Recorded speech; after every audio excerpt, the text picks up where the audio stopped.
All right, guys, welcome to the channel here at Live Life in Maine. In this episode number 44, we're going to talk about, can you survive your first Maine winter? I've helped 8 or 9 people move here since last winter, relocate here from different parts of the country, a couple from Florida, a couple from Texas, Georgia, New Mexico, Arizona, North Carolina, I think Louisiana, definitely Utah, about 8 or 9. I don't know the exact number, but the point is that I'm trying to make is this is going to be their first winter. And they asked me the question, just like everybody does who doesn't live here, what it's like to live here in the wintertime, especially how cold does it get and how much snow do we get. So in this episode, I'm going to talk to all you people who are thinking about relocating here. Maine's not a secret anymore. There's a lot of migration happening to Maine, believe it or not, from some states that I just got a call the other day from a woman from Florida saying she's done. It's too hot and it's too crowded. She wants to move to Maine. But the point is, there's a lot of people moving here and have never experienced a winter before. So this episode's about surviving your first winter in Maine, what you need to do to be prepared for it if you're going to move here, and how to actually enjoy it. So put on your woolly socks, grab some hot cocoa, and sit back and relax, because we're going to get after that right now.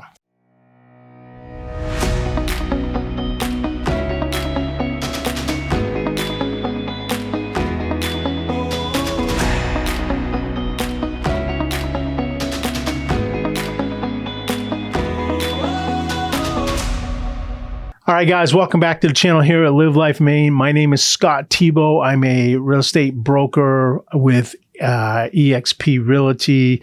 I'm an investor. I'm a consultant. I've flipped properties. I've renovated properties. I've kind of done it all in real estate. Been doing this probably for 25 years, although I've been a broker since 2013, or an agent and then a broker since 2013.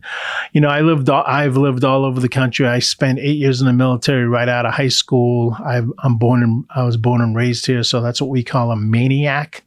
I was born and raised here, lived here, like I said, my whole life, outside of 8 years right out of high school, 8 to 9 years when I left right out of high school to join the military, see the world, and grow up a little bit. Been back ever since. I'm a dad of 5, a husband, a grandfather of 3, a veteran, son of Maine, and a patriot. And I just love living in the state of Maine. As I said, I've kind of traveled all over the world when I was younger, and I've definitely been all over this country.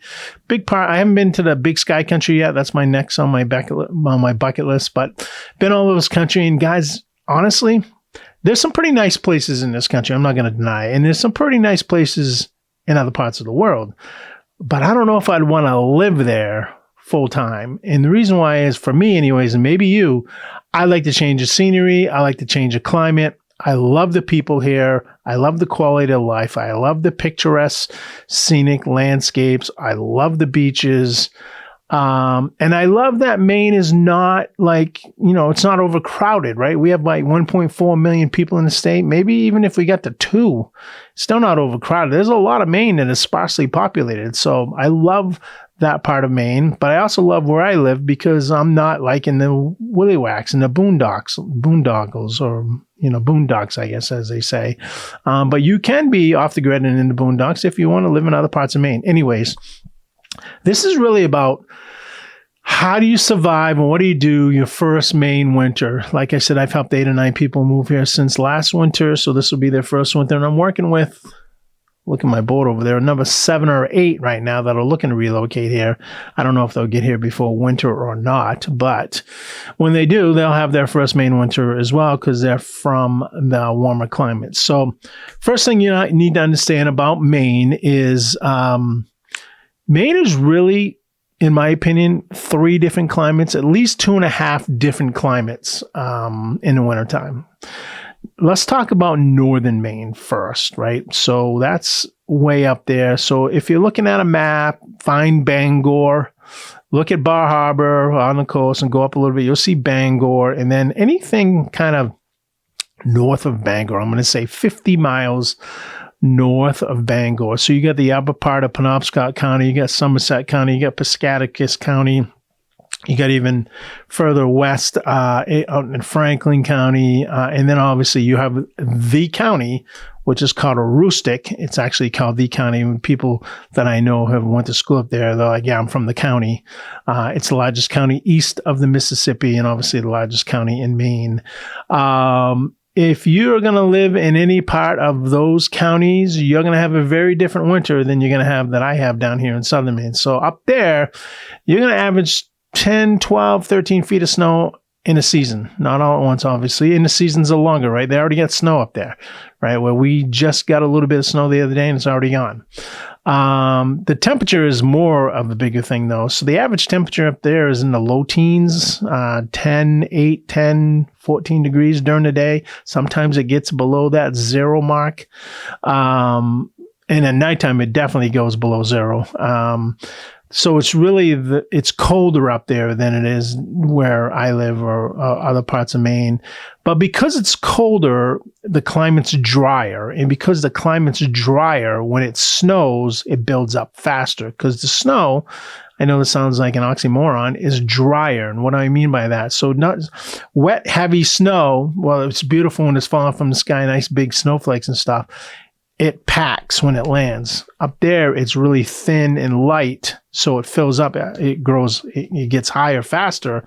It builds faster, but it is light and puffy and easier to move around. Sometimes you can just blow it around. Obviously, snow blowing it, shoveling is much easier than dealing with I can't even speak this morning. Wet, not even hot, wet, heavy snow. There we go. I don't know what I'm thinking right now. But you get a lot more of it, and I don't care. You get 5, 6, 7, 8, 9 feet of snow, regardless if it's light or if it's heavy. If it's heavy, it's a disaster. If it's going to be hard to move. You got to plow. You got to get it out of the way, no matter what. Because obviously, driving over it, walking over it, you pack it, and it's going to get heavy. So the biggest thing about living in northern Maine, while you do get a lot of snow, it's not so much the snow, is definitely the temperatures. It's colder up there than it is in the rest of the state. Now let's come down, let's say Bangor, anything Bangor south, but let's stay away from the coast. Let's stay away from kind of that I-95. So if you're looking at Maine and you're coming in from, the south, New Hampshire, York County, and you're going to go like this, you're going to head off to the right and you're going to go along the coast. Let's stay away from the coast. Let's stay away, let's say I-95, within 5 miles of I-95 if you're coming into the state. And then that kind of peels off to Route 1, within 5, 6 miles of Route 1 to the north and to the west. If you're further than that beyond the coast, then you're going to have what I call the second kind of climate. You're going to not have so much snowfall, but you are going to have snowfall. You're going to probably have 7, 8, 9 feet of snow. And the temperatures are going to be a little warmer, and they're going to be a little warmer primarily because the ocean has such an effect on the winters here in Maine. And when you get, above Bangor, there's no more ocean, right? If you look above Bangor, kind of how that map of Maine goes, right?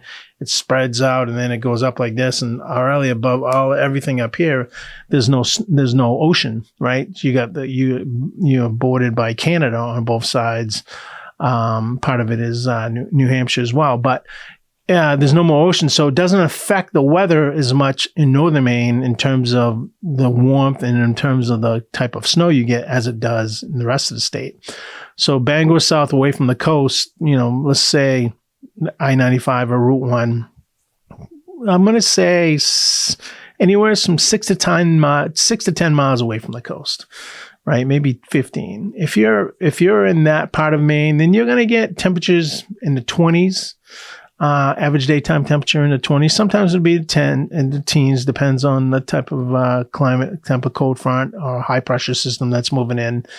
And you're going to get, again, like 7, 8, 9 feet of snow in a season. Not too bad, right? It doesn't all come at once. Remember, this is spread out over probably 3 months, 3.5 months. You clean it up just enough for another storm to come, right? And the smaller storms are more of the nuisance because you got to do almost the same amount of work as you do a bigger storm. It's just, you're moving less snow, but you still got to sand, you still got to salt, you still either got a snow below plow. It's kind of a nuisance. So I say, if it's going to snow, let's snow. Let me wake up and at least have 8 to 10 inches of snow on the ground. I don't want to deal with like 3 or 4 inches. It's just enough to be a nuisance to have to shovel and stuff. But you could deal with it. It's just a pain in the butt. So that's along the coast. Temperatures, like I said, 20s, maybe teens. Away from the coast. Now you get along the coast, like where I live. I live like a half a mile east of I-95 in York County. But you get along the coast, I'm going to say 15 miles and in, right, from the coast, 15 miles, no further out. You're going to have a very different climate and weather pattern in winter than you are in most of the other part of the country, or other part of the state of Maine, excuse me. Number one, the snow is usually much wetter and heavier, which sticks to trees, sticks to power lines, sticks to everything, can cause more power outages. You're going to have more wind because a lot of these snowstorms, especially the ones that come up the coast, the nor'easters come up the coast, bring wind with them. So you're going to have more wind. The closer you are to the coast, the more wind you get versus if you're more inland.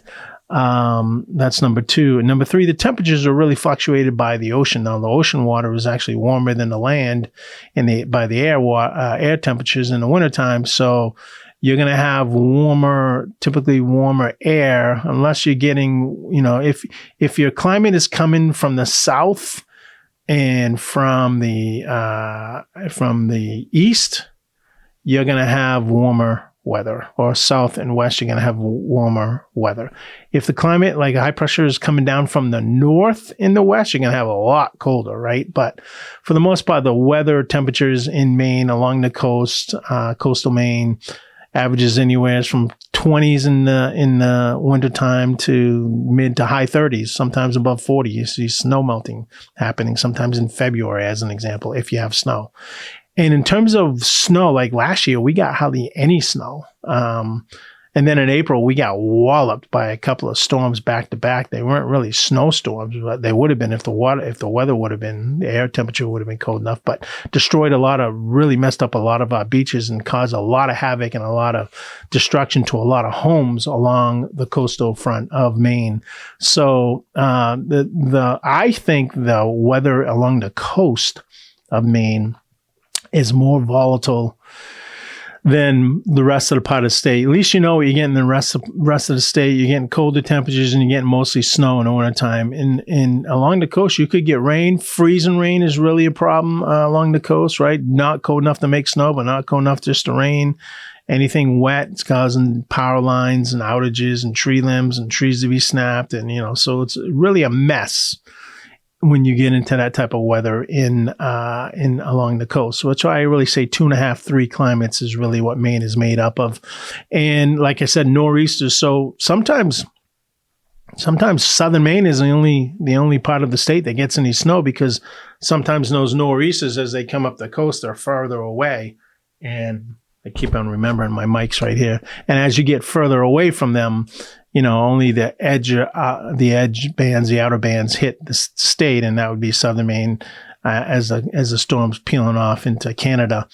I will say that if you're up like in the Washington County, which is kind of the last county before you go into Canada, really down East Maine, some of those storms that peel off or they start turning as they head into Canada, that part of the state gets walloped with snow, even if you're on the coast, because when it hits the land, it kind of slows down.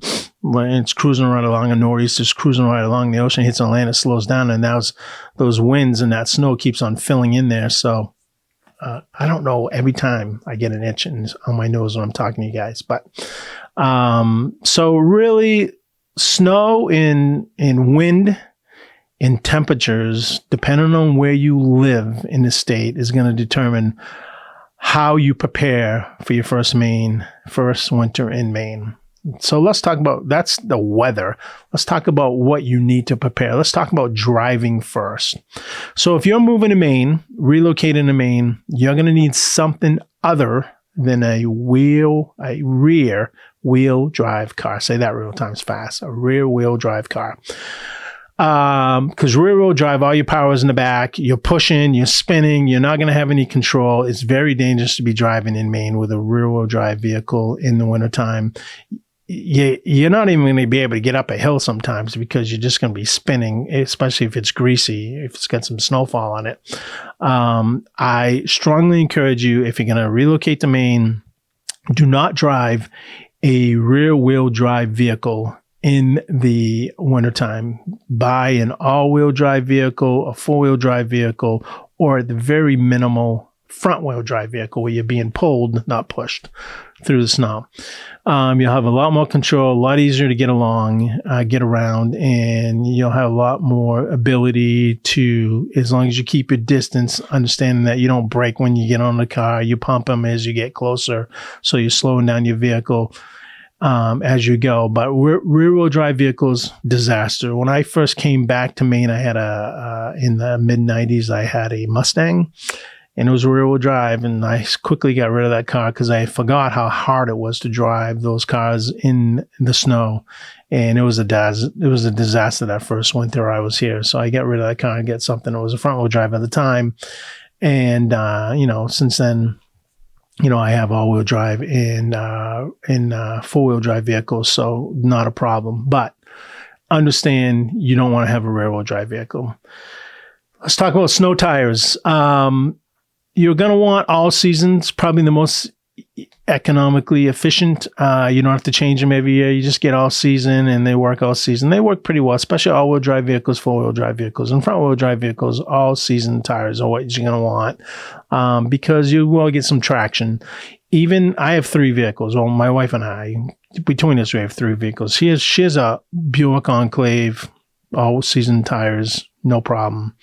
I have a 2011 F-150 Ford Crew Cab, my old truck that I kind of just hang around town with, go to the dump with, go to Home Depot or Lowe's with, help people move stuff with, tow stuff with. It's just kind of my beat around truck. It's in great shape. It's been paid for years, and it's only got 160,000 miles on it. And obviously that's four-wheel drive. I can put her into four-wheel drive, and I do when I need to go out any snowstorm with it. And then I have a BMW, and that BMW runs run flats, fairly newer car. And even with running run flats, it gets along in the snow just great. Beamers are made to be that way, but it's an all-wheel drive vehicle, which is one of the reasons why it gets along so well in the snow. You just got to be careful. You can't go over a lot of snow because you'll bottom out, because run flats sit the profile of your car lower. So, but you'll be fine with the car as long as it's not a rear-wheel drive vehicle. Learning how to drive in the snow, very different. And that would be a whole different episode. But just remember, when you're driving in the snow, you can't stop as fast as you can when you're not driving in the snow. So know to pump your brakes. If you pump your brakes, you still have control of your steering wheel. Don't slam right on them, hit the brakes, because you'll slide. You'll have no control. Pump them so you can slow down and be able to steer effectively if you're in one of those situations where you got to maneuver quickly. Sometimes it doesn't always work no matter what you do. But it's all about speed at that point. What else do you want to have in your car? You're going to want to have a set of jumper cables, no doubt about it, because as it gets pretty cold down here, you may on occasion need a jump, or you may find somebody that needs a jump, especially if you're at a mall or something and somebody comes out and their car's dead and you want to be a good citizen, you can give them a jump. So jumper cables are good. I recommend buying those longer ones, not the shorter ones, the 20-foot jumper cables. You can get them on Amazon.com, just like anything else. But try to get a longer set of jumper cables, because sometimes the batteries don't always line up when you pull up to a car. Like in my truck, my batteries are on the right, and then like my daughter needed a jump once, and her batteries were on the left, and I couldn't get to the front of her car, so I had to pull up next to it. And it's a long way between me trying to get out my door, so I had to park at least far enough away from her so I could get out of my truck to put those jumper cables on. So get a longer set of jumper cables. Number one, windshield washer fluid. You're definitely going to want to carry a gallon of that in your vehicle. Let me tell you, regardless if there's no snow, but they've been plowing, sanding, salting, as you drive around the roads, that sand and salt, if it's not slush, if it's not greasy, if it's not just a fresh snowstorm, it's going to collect on your windshield. And you're going to use your windshield wipers to remove that. And you're going to need fluid to get that, because otherwise it just smudges. Well, let me tell you something. If you don't have windshield washer fluid in your vehicle and you start doing that and it smudges, you're not going to be able to see, because between the sun and the smudge of the dirt and the salt, it's nothing but a big blob. It's like looking through. It's worse than looking through a mask underwater. I mean, you have a very hard time seeing, especially if the sun glares on your windshield. You'll be blinded. So definitely get windshield washer fluid. The sun is actually brighter in the wintertime because of the reflection of the snow as well. So you're definitely going to want windshield washer fluid, and you're definitely going to want a good pair of sunglasses, because the sun, like I said, is brighter in the wintertime. It's actually, the sun sets lower, so it hits you more of a directness than when it's in the summertime, where it's higher and it's kind of shining down on you. So you're definitely going to want windshield washer fluid to make sure your windshield stay clear. And with that being said, you're probably going to want to change out your wipers to be winter wipers, right? They're thicker, they're heavier, they can move more stuff, especially if there's snow, ice, or freezing rain. You want something a little heavier, not something that's going to slide over the top of whatever's on your windshield. So you want heavier windshield wiper blades. You're going to need a shovel. You can buy those kind of collapsible shovels that you can get at Home Depot or Lowe's or anywhere, right? Something that's small, but you're going to need a shovel. You're going to want to carry some salt, some sand, or what I like to do is carry a bag of kitty litter. It's good for traction control in case you do get stuck, or in case somebody's stuck. You can take your shovel some snow, put some kitty litter down, give them some traction, or yourself some traction to help get out of wherever you're at. And then the other thing you don't want is you're going to want to make sure your gasoline tank stays about half full. So as the tank heats up and cools down nights and winters, in summer, nights and days in the wintertime, it creates condensation. And so without a gas tank that's more full, it's going to create condensation, which creates more water. And believe it or not, if you have really, really cold nights, you could get some freezing in your gas tank, and it's going to have a hard time starting your car. So try to keep your gas tanks at least half full. If not, don't let it go below half. My wife runs it right down to zero. She's got a newer car, so she hasn't a problem, but she just doesn't like to get out in the cold and pump gas. That's why I do it for her, but I hardly ever drive that car, so I hardly ever know when she's out of gas. I should make it on my list just to go fill up her car at least once every weekend, but she doesn't drive that much anyways. But those are the recommendations for tips around vehicles and driving. Let's talk about your house. I strongly recommend you get a generator. You don't have to have a Generac system, like it's all tied into the house and pay, $10,000-$11,000 to put a generator in. They have these kind of plugins now. It sits right on top of your power meter. I just had one installed. I was looking at putting in a whole house generator, and then my electrician friend said, "You don't need to do that, Scott. You can, for $1,300, you can get this attachment that ties onto your meter, and it has a plug. So you take your generator, if you have 8, 10, 12,000 kVA generator, should run most houses, unless you got a ginormous house and a lot of power draw. You can plug right into that meter, that kind of attachment on the meter, and it's going to provide electricity throughout your entire house. And it actually has a on-off. As soon as you plug in, it shuts off the wire power, the power coming from the grid, and goes right to your generator. So you'll be able to have power to your whole house just doing that, and it works pretty cool. So I just have a little 12,000 kVA generator.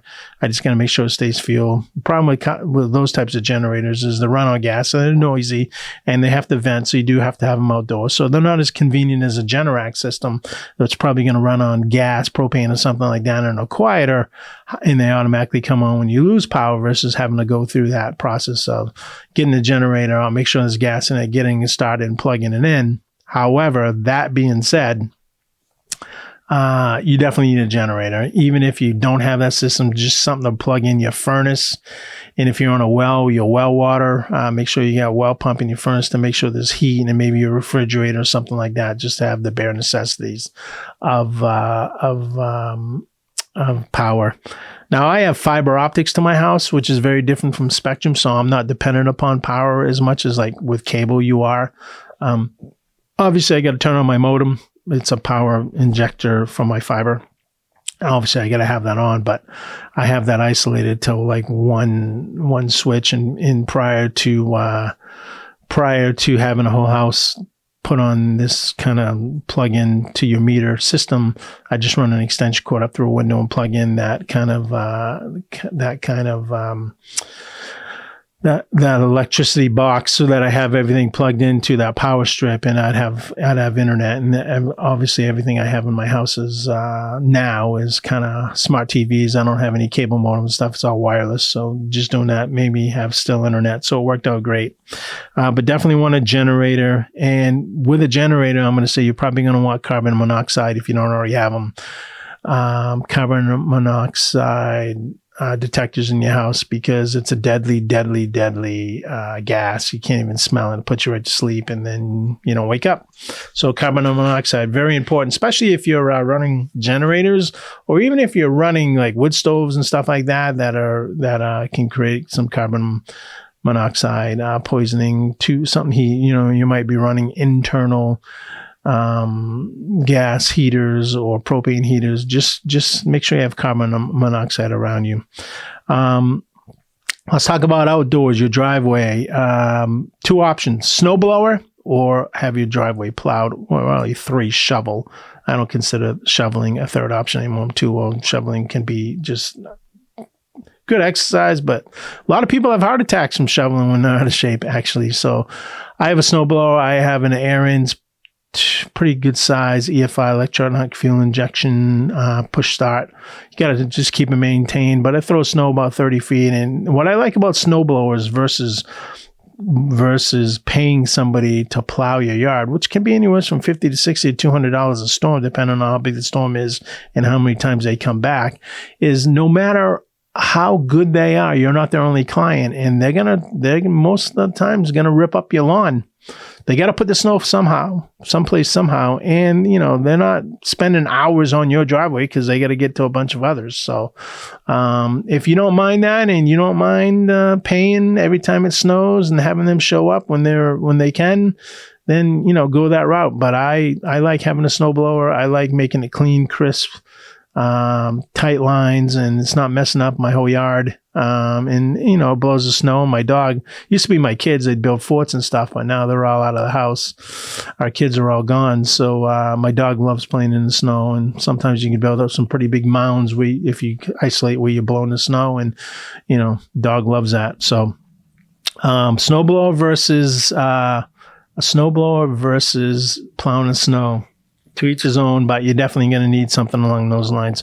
Clothes, I'm not going to get into a lot of that. I mean, it's just common sense. You're going to want to put on layers. You're going to want to put on some good gloves. You're going to want to put on some good boots. Don't be like my wife. She's from Texas, so you can take the girl out of Texas. Can't take Texas out of the girl. It's like 25 degrees today, and she went to work. I almost want to say it's like almost like flip-flops, but she shouldn't be in flip-flops. She's in her own world, right? So she's going to tell me how cold she is all day, but she just about wore flip-flops to work today. It wasn't flip-flops. It was just low-profile shoes that I don't even think have socks, like shoes you'd wear in the summertime. But you're going to want to have layers. Now, that being said, there's alternatives to layers, and my wife, actually, I'm going to give her a lot of credit here. She bought me this coat. I should go get it and show you, but it's an electric coat, and you push it, and the button goes red, and it heats. And you can push it again, and the button goes blue, and it cools. So I was like, well, that's interesting. Why would you get me a coat that cools? Why wouldn't they just take off my coat? And she was talking to her girlfriends when I said this to her, and she goes, ladies, don't fight me over him. He's all mine. And they laughed. And she goes, honey, do you ever go shopping? And I'm like, no, I don't go shopping. That's you. I'm not a shopper. She goes, oh, you're not in Home Depot or Lowe's or some hardware store like every other day? And I'm like, sometimes. She goes, and you're not in there shopping. And I'm like, no, I'm not. I'm actually in there preparing. You have to be prepared in case something happens, right? She goes, you mean like trying to buy a tool that you already have 3 of in the garage or something like that? And I was like, yeah, whatever. Do I have everything that I need all the time? Mostly, but is there an occasion that I need something? Sure. She goes, okay, if you're not wearing this coat that I bought you and you're wearing another coat, what do you do? I'm like, well, I'll keep it on unless it gets too hot, and then I'll put it in the basket and just grab it when I'm done as I'm pushing around. She goes, uh-huh. And since you're preparing, what if you had this coat on? Why couldn't you just push that button, that blue button, and then it'd be cooling, and then you couldn't take it off? And then the light bulb came on and said, oh, wow, that's ingenious. And then she said, ladies, again, don't fight him over me, or don't fight me over him. So my point is that coat, it's really awesome. It's not heavy either. It's thin, not real thin, but it's thinner. So it's more maneuverable, and it's really handy. You wear it a lot. It's a great conversation piece because you're walking in and you got a red button on and people are like, what is that? Or you push it below and it really blows their mind. But it's thinner, and like it's more lightweight. It's more handy, but it's really, really warm, and I have the gloves to match it. So you have those options too. But regardless of what you do, if you don't have a coat like that, which does take a battery, they have to make sure it's charged or it doesn't work. That sits in the pocket. You want to have layers because you can always add or take off layers, right? But you need layers. There's nothing worse than not having enough layers and being cold all day. And being cold will actually zap more energy out of you. So make sure you have layers. Let's talk about some of the challenges that living in Maine present around your house, right? So drafts, leaks, right? If you have an older house, if you have older windows or an older door, you don't have those sills and stuff fitted right, and you don't have time to do that. Maybe you just moved here and you got some improvements to do, but you don't have time to do it right now. You're going to want to make sure a couple of things. And there's one thing you can tell about your houses in the wintertime. If you get a lot of icicles on your house, like big icicles hanging off your roof, that is because your insulation in your attic is not proper, right? Because your attic is too warm. Your attic should be very, very cold in the winter, and therefore, and properly ventilated means you won't have that huge icicle buildup because the heat's not coming up through your roof and through your shingles and melting the snow and then causing it to melt and then causing it to freeze as it's dripping down, and icicles. So if you have a lot of icicles on your house, tip for homeowners right now, your attic probably isn't insulated properly, or you got a venting issue. So you might want to look into that, because there's nothing more than worse that'll mess up your roof than having ice jams, which leads me to thinking you probably want to buy a roof rake. What is a roof rake? It's usually a long piece of metal. It's got some runner wheels on the bottom of it, really little, and you have it extends out maybe 20, 25, 30, 35 feet, and you put it up on your roof and you pull down the snow at least 2 to 3 feet up, and it clears the front of your roof. So it clears the ability to create those ice jams on the front of your roof, which can get under the shingles and really cause havoc with your soffits and with your roof system. So a roof rake, especially if you have a lot of snow, you're going to want one of those, because you're going to want to shovel the ends of your roof to make sure you don't get ice jams, and especially if you don't have properly ventilated attics or insulated attics. The other thing you're going to want to think about is a humidifier. Right? So winter, everything is a lot drier here. The air is a lot drier. So putting a little moisture into the air, especially if you run wood stoves or fireplaces, putting a little bit of humidity in the air is good. Things won't dry out as much. You won't get your nose and all that won't dry out as much. You'll have more humidity in the air.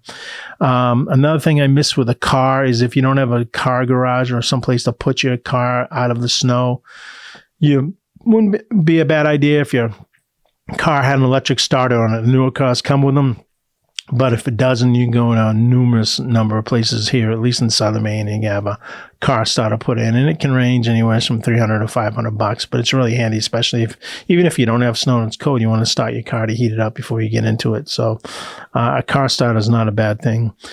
And then finally, the biggest challenge of living in Maine in the wintertime, regardless if you're up north along the coast, or even a little inland and it's colder, is cabin fever, right? So how do you handle cabin fever? The best way, in my opinion, to handle cabin fever is I love to be outdoors. So ice fishing, snowmobiling, snowshoeing, skiing, any of those, either downhill or cross country, any of those activities Did I already say snowmobiling? Really get you out in the outdoors, really get you a full day.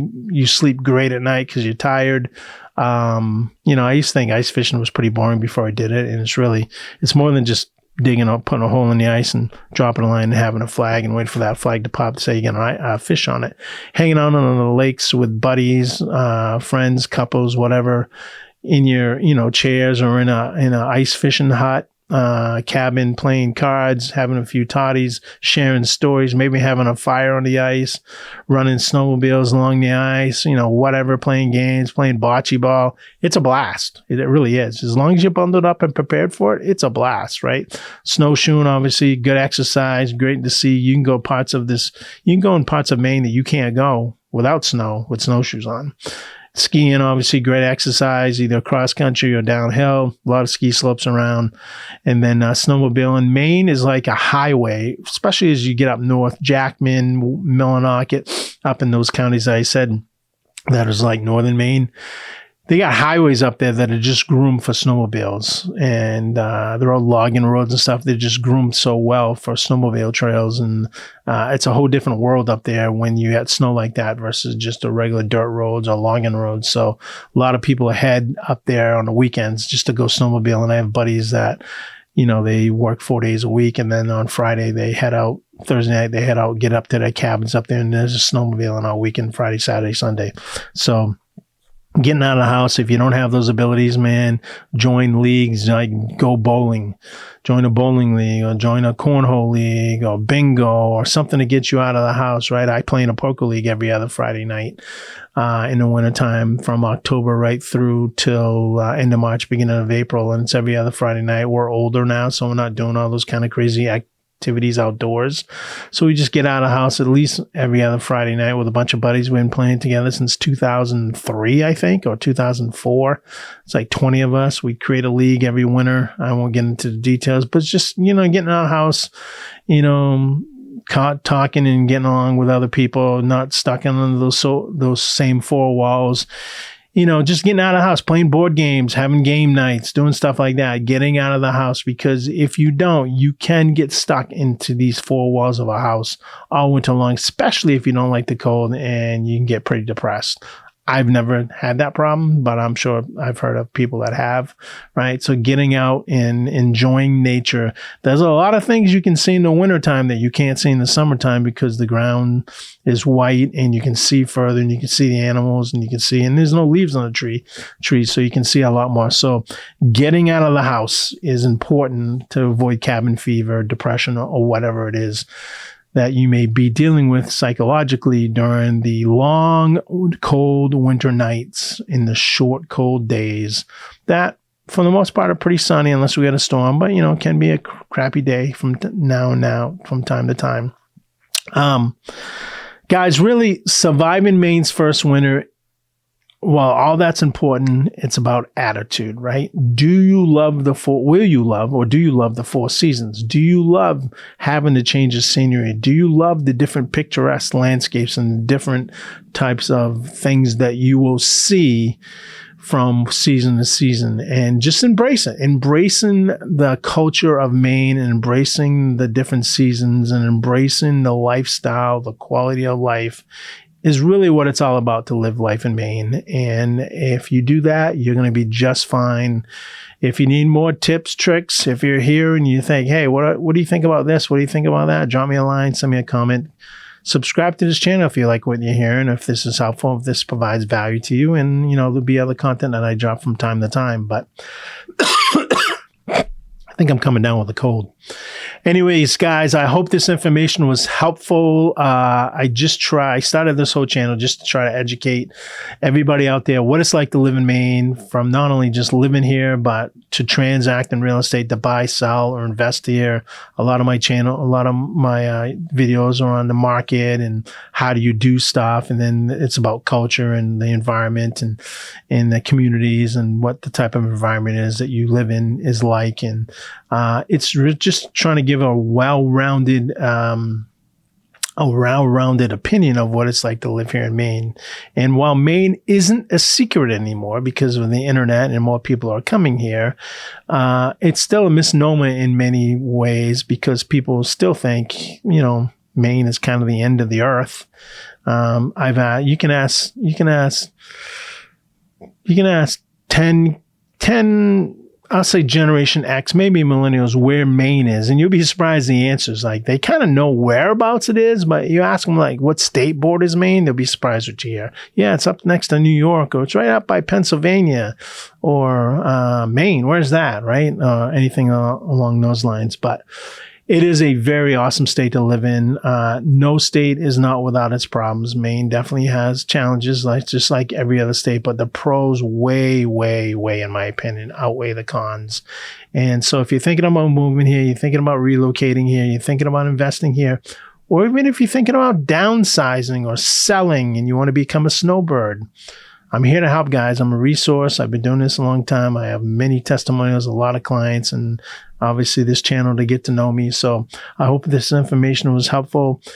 Guys, I won't be posting another video before Christmas, so have a Merry Christmas. And yes, I don't mind saying have a Merry Christmas. If you don't like that, then you probably are not going to be a subscriber to my channel. Have a Happy New Year. I may do a video between Christmas and New Year's when I'm going to take a couple weeks off. I've been running pretty hot for a while.